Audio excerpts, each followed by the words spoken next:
Hi everyone, welcome to this reading. This reading is a new monthly focus that I'm doing on a specific aspect of the astrological chart. This month I am looking at Lilith and where your placement of Lilith falls within your chart and what that placement may be bringing up for you. Now, this particular intro I will use at the start of every sign. I'm going to do a tarot reading for each sign, and I'm just going to pop this intro in at the beginning of each of those readings so that I don't have to record it 12 times. So if you're coming to this reading, you can be coming to it because of your sun, moon, or rising placement. But it might be worth your while to look at where Lilith is placed in your chart, where it is placed in which house, and also within which sign, because that will give you some sort of information as to how it may affect you in your personal life. Now, if you're looking for Lilith, it is the moon, like a crescent moon with a little cross on the top, and it's spelled Lilith, Lilith. Now, to give you a bit of context as to who Lilith is, she's different things, potentially different religions, different mythologies, different in astrology as well. So I'm going to give you those and it will give you a bit of a sense of who she is and how it may affect you. So first of all, in Judaism, she was the first wife of Adam. She wouldn't submit to Adam. She was wild. She was an instinctive feminine. She stood in her truth. She stood in her sovereignty. And as I said, she wouldn't submit to him. And so she was turfed out of the Garden of Eden. Lilith placements in your chart trigger feelings of exclusion, abandonment, unhealed feelings of those things. Lilith is the shadow. It's the feminine energy. Now, male or female, everyone carries feminine energy. It is the feminine energy, the more primal, dark aspects of the feminine energy. The independence, the refusal to conform, and the true secret desires to avoid criticism and rejection. So as I said, Lilith was excluded.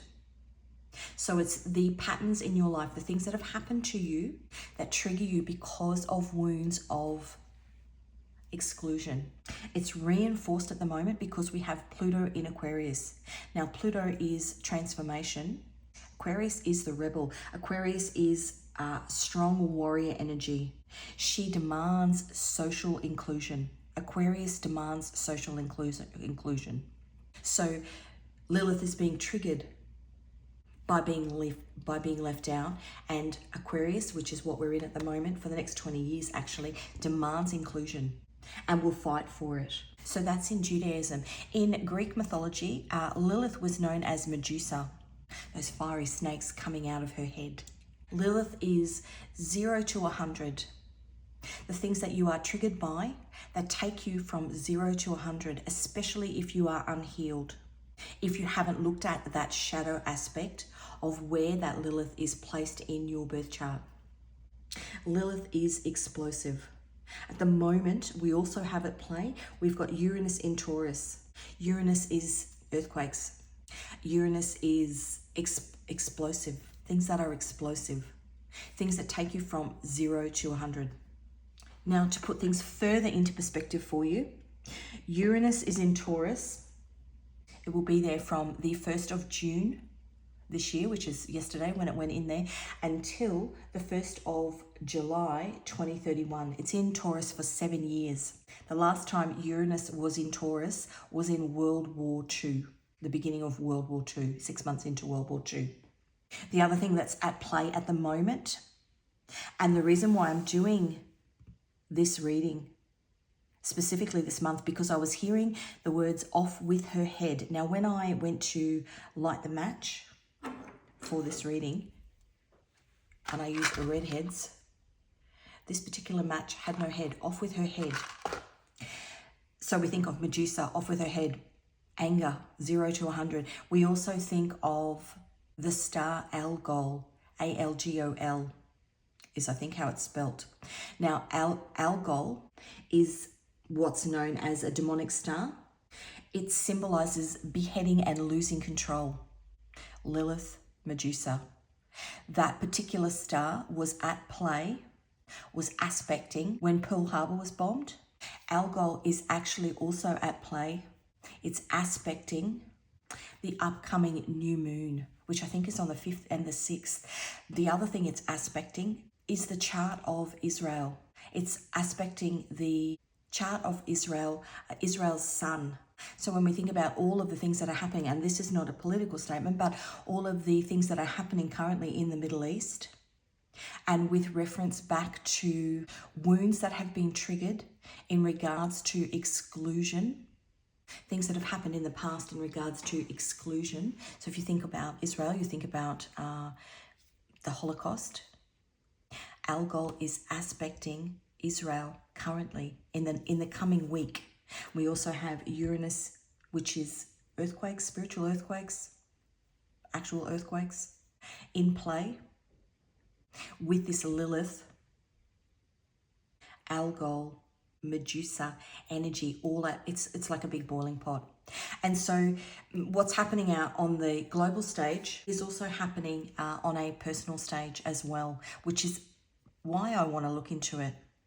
So as I said, if you find where your Lilith is in your chart, you can watch those readings. Otherwise, you can watch it for your sun, moon, rising. So I'll leave it there, and I will see you in your specific reading.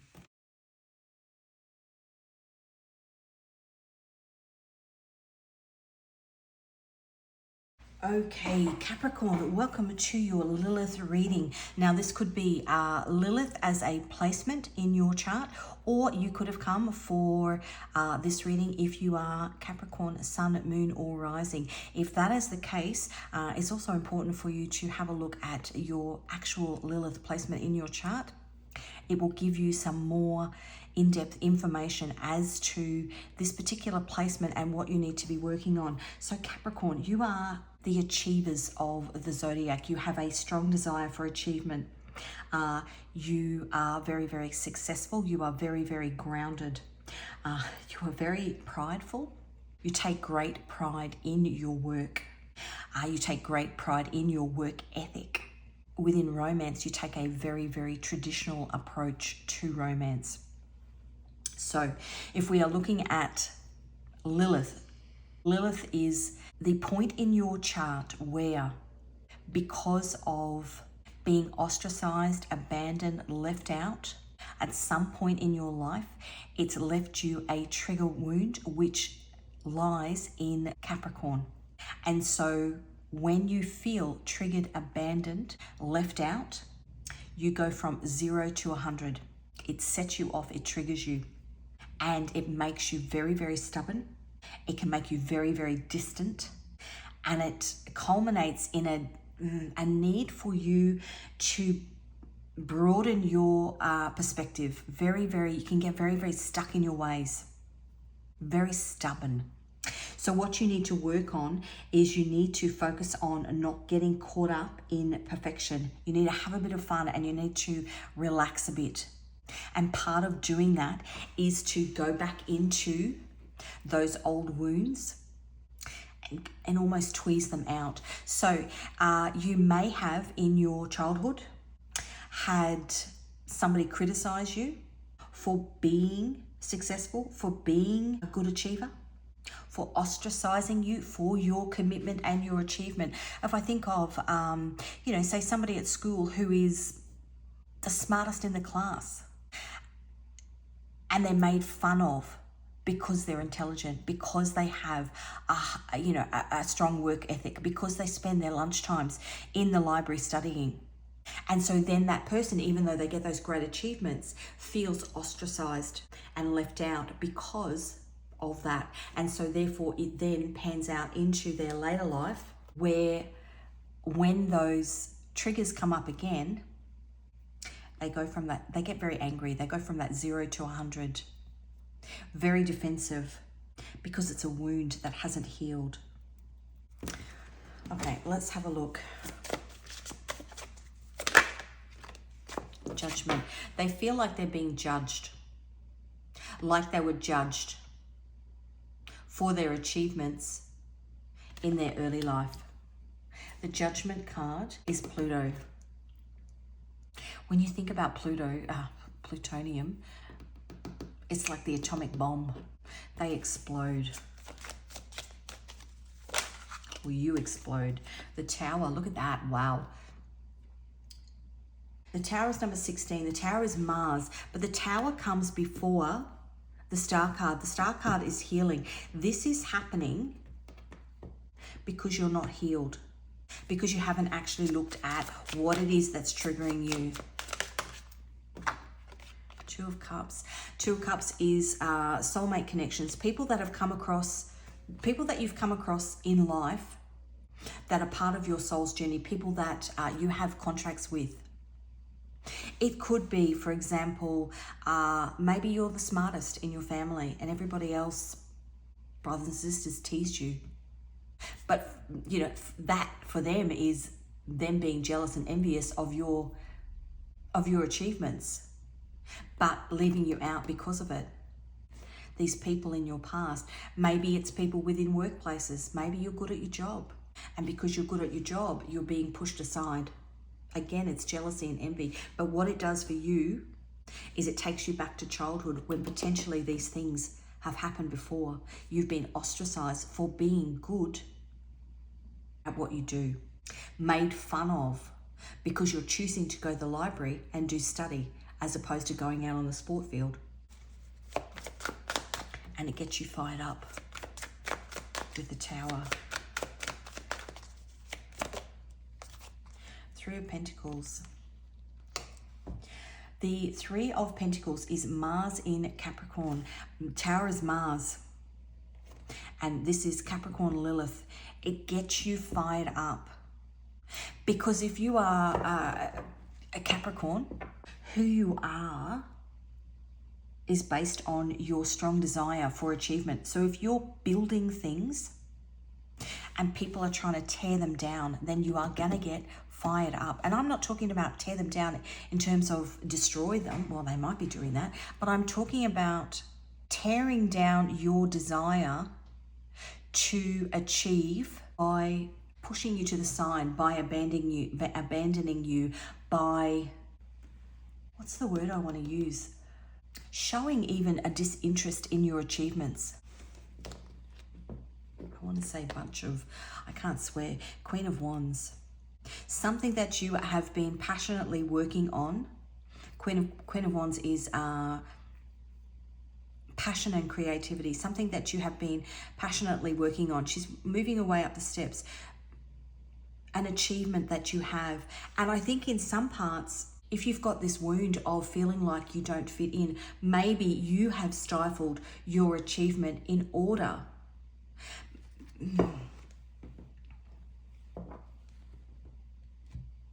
Maybe you've held back in your growth because you don't want to rock the boat, but you know that you can do much more. But if you did, you would be criticized, ostracized, the envy of other people, judged by other people. And so you've held yourself back.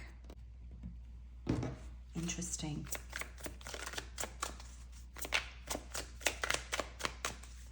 Which then makes you angry at yourself, which is the Tower, an internal Tower. You know, why am I doing this? Two of Pentacles. Do you go for it? Do you go for the things that you want to achieve and trigger that wound of abandonment, of being seen different because you are a hard worker and a high achiever? Or do you fly under the radar so as not to rock the boat, but then you're angry at yourself? You've left yourself out in the cold. It's a choice. Yeah. That is the Five of Swords. That is Venus in Aquarius. So Venus in Aquarius wants love, but Aquarius is very independent. So it's that battle between, do I stay with the crowd or do I go out on my own? And Five of Swords is in the mind.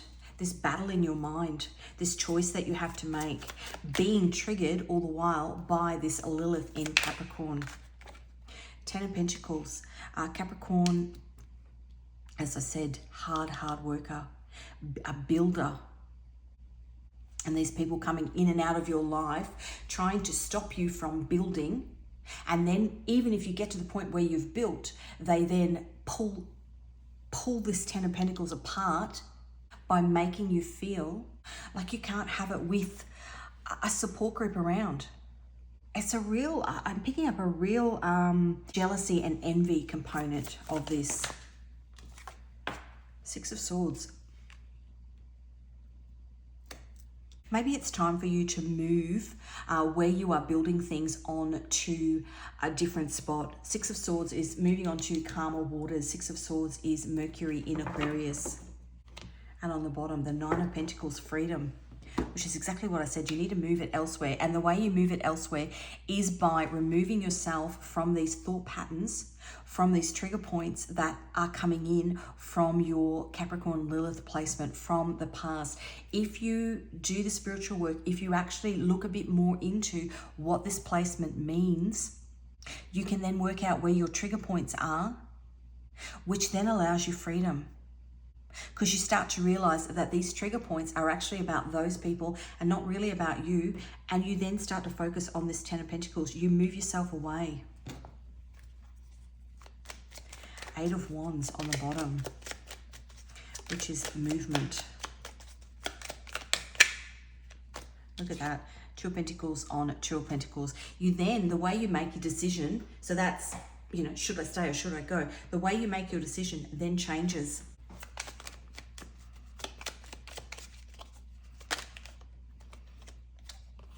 Three of Pentacles. We're getting a progression. What you then build, you start building your future instead of building on this lack mindset that these people put you in. If I go for what I want, I'm going to be ostracized. You start building your future. You make a decision. You start building your future on this, I don't care what other people think. I want to build what I want to build, and when I build it, the people that are meant to be in my life will actually come forward. These 2 of Cups, these soul connections that are meant to be in your life, once you actually remove yourself from this shadow side of your Lilith in Capricorn, the people that are meant to be there will be there. And they're the ones that are going to prop you up as you build, as opposed to tear you down, which is the Tower. 9 of Pentacles, freedom. We're getting doubles in cards. I love this. 9 of Pentacles, freedom.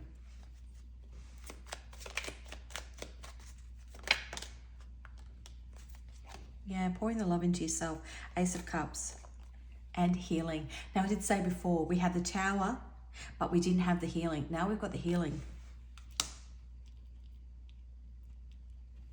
Star is also your point of destiny. On the bottom, the Hermit, which means you need to go in and do the work. That is very interesting. It's actually very beautiful. Let's have a look. This is my Nodes of Destiny deck. The North Node is in Aries. That's the point where you are headed. And the South Node is in Libra. The things that you need to release.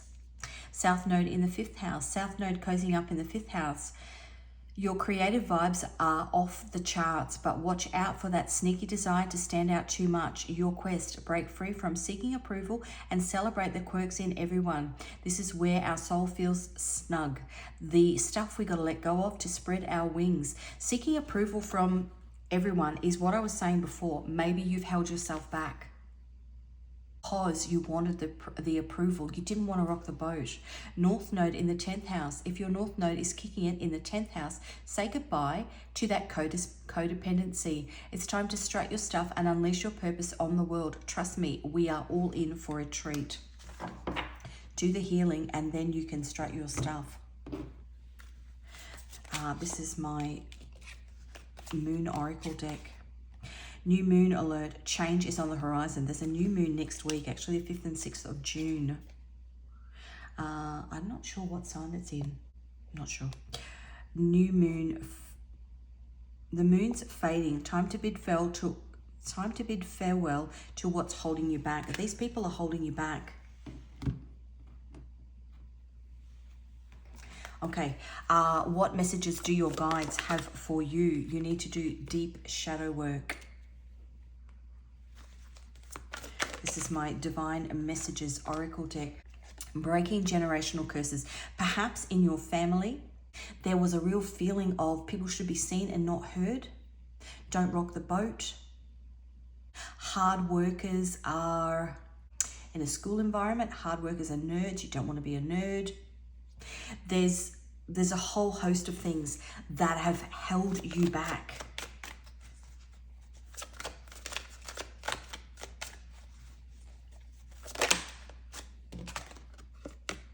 Maybe. If you're asking a question, maybe is the answer. Soul family.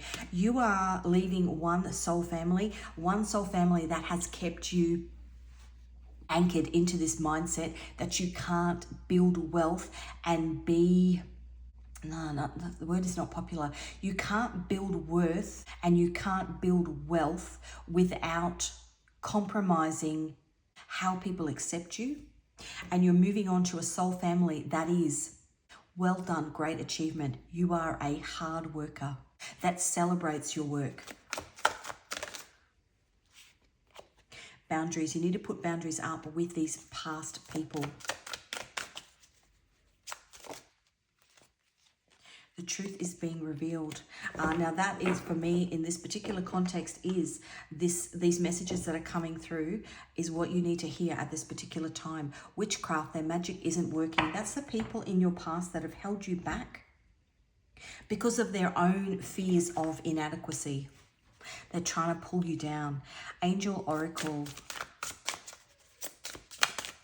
Let's have a look at who is guiding you. It's number 6, healing, the arts, fortune, and fame. Number 8, Kahatel, delivers divine blessings against evil. And 67, the truth.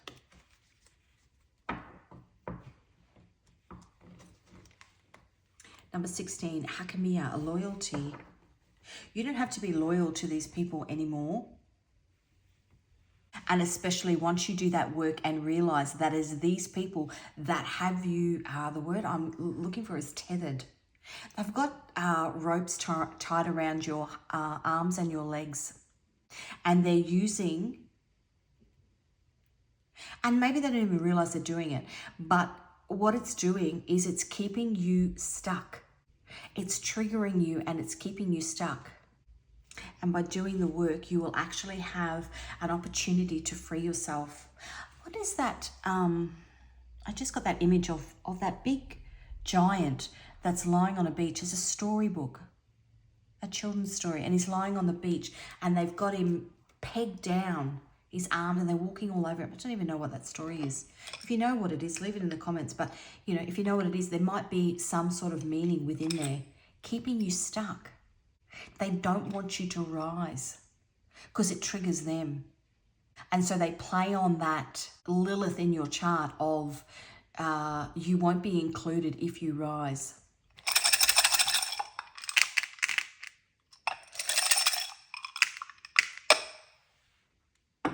But you're meant to rise. They're just not meant to rise with you. A G and a 2. Scrabble tile letters. Letters and numbers I'll call out. Could be your first, middle, last initial, or that of somebody that you are dealing with, or something that pertains to this energy of Lilith in your chart. An N and a 1. A H and a 4. An R and a 1. A W and a 4. An F and a 4, a C and a 3, an S and a 1, and a J and an 8. So that is what I have for you, Capricorn. If this reading resonated with you, it's probably because you have been picking up intuitively on these things already, and this is just confirmation for you. If you haven't already, please subscribe to my channel. If you like the reading, give it a like. If you are interested in any of my tarot or oracle decks, the links to those can be found in the description box. I wish you all the luck on healing this particular placement in your chart, and I will see you again in another reading.